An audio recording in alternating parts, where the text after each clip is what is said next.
दोस्तों, कभी आपने सोचा है, जब हम सबसे ज़्यादा तकलीफ में होते हैं, जब सब कुछ टूट रहा होता है, जब हर दरवाज़ा बंद हो जाता है और जब हम भगवान को पुकारते हैं, तो वो खामोश क्यों रहता है? क्या वो हमें सुन नहीं रहा होता है या फिर वो कुछ बड़ा सोच रहा होता है? ये कहानी है एक ऐसे ही लड़के की जिसे ज़िंदगी ने बार बार तोड़ा, लेकिन उसने हार नहीं मानी। एक ऐसे मोड़ की जहां भगवान भले ही खामोश था, लेकिन उसकी योजना चल रही थी चुपचाप गहराई में। नाम है उसका रवि। एक सीधा साधा लड़का, एक सपना और एक सफ़र, और उसे वहां ले गया जहां शायद वह खुद भी कभी सोच नहीं सकता था। तो चलो शुरू करते हैं आज की कहानी। कहानी शुरू होती है एक गांव से। गांव की मिट्टी में पला बड़ा माँ बाप ने पढ़ाया लिखाया। उसका नाम था रवि। माँ बाप अक्सर कहते थे, बेटा तू ही हमारा सहारा है, तू आगे बढ़ेगा तो हमारा नाम रोशन होगा। रवि ने भी दिल से कोशिश की, बीए किया, फिर कंप्यूटर सीखा, और जब गांव में नौकरी नहीं मिली तो शहर चला गया, इस उम्मीद के साथ कि अब कुछ बड़ा करेगा। लेकिन शहर वो तो अलग ही दुनिया थी। यहाँ लोगों के पास वक्त नहीं था, रिश्तों की कदर नहीं थी, और इंसान की कीमत उसके कपड़े और बोलने के ढंग से तय होती थी। रवि ने एक के बाद एक दर्जनों कंपनियों में रिज्यूमे दिया। कभी कहा गया, आप एक्सपीरियंस वाले नहीं हैं, कभी हम अभी हायर नहीं कर रहे, और कई बार आपसे बाद में संपर्क करेंगे। लेकिन कोई वापस संपर्क नहीं करता था। पैसे ख़त्म होने लगे, मकान मालिक किराया मांगने लगा, और रवि के पास देने को सिर्फ बहाने बचे थे। एक दिन उसने सुना सरकारी दफ्तर में चपरासी की नौकरी निकली है। उसे लगा कम से कम 2 वक्त की रोटी तो मिलेगी। दूसरे दिन सुबह जल्दी तैयार हुआ, फॉर्म भरा, इंटरव्यू दिया, लेकिन वहाँ भी जवाब मिला, आप ओवर क्वालिफाइड हैं। अब क्या करें? बिना किसी उम्मीद के मंदिर के बाहर आकर बैठ गया। चेहरे पर थकान थी, आंखों में सवाल और दिल में भगवान के लिए शिकायतें। धीरे से बुदबुदाया, भगवान तू चुप क्यों है? मैंने तुझ पर भरोसा किया, मैंने मेहनत की, फिर भी कुछ नहीं मिल रहा।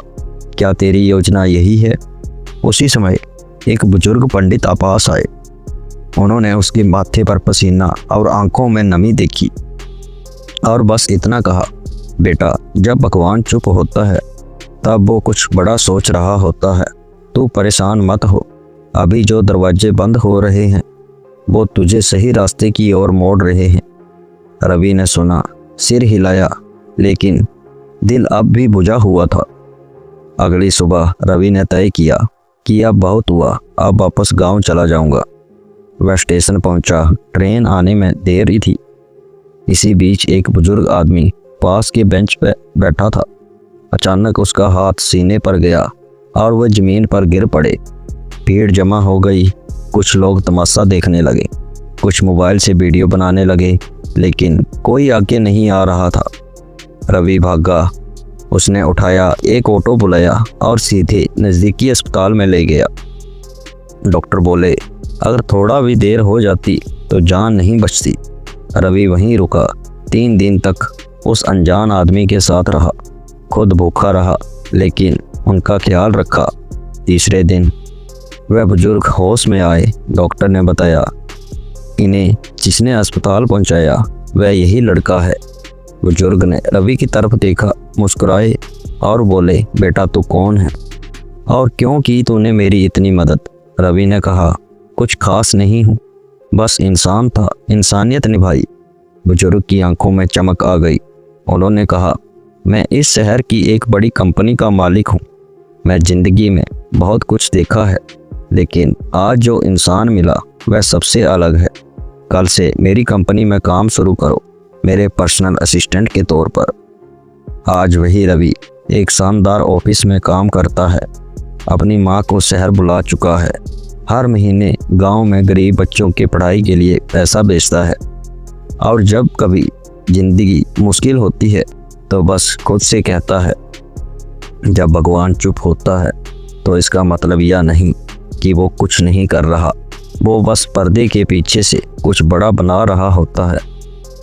दोस्तों, इस कहानी का सार भी यही है कि मुसीबतें जिंदगी का अंत नहीं, वह तो बस एक मोड़ होती है जो हमें उस रास्ते तक ले जाती है जिसे भगवान ने हमारे लिए चुना होता है।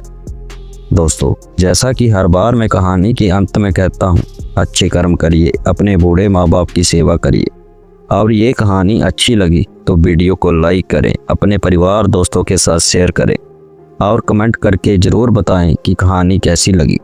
और ऐसी ही और कहानियों के लिए इस चैनल को भी सब्सक्राइब करें। आपका समय शुभ रहे। धन्यवाद।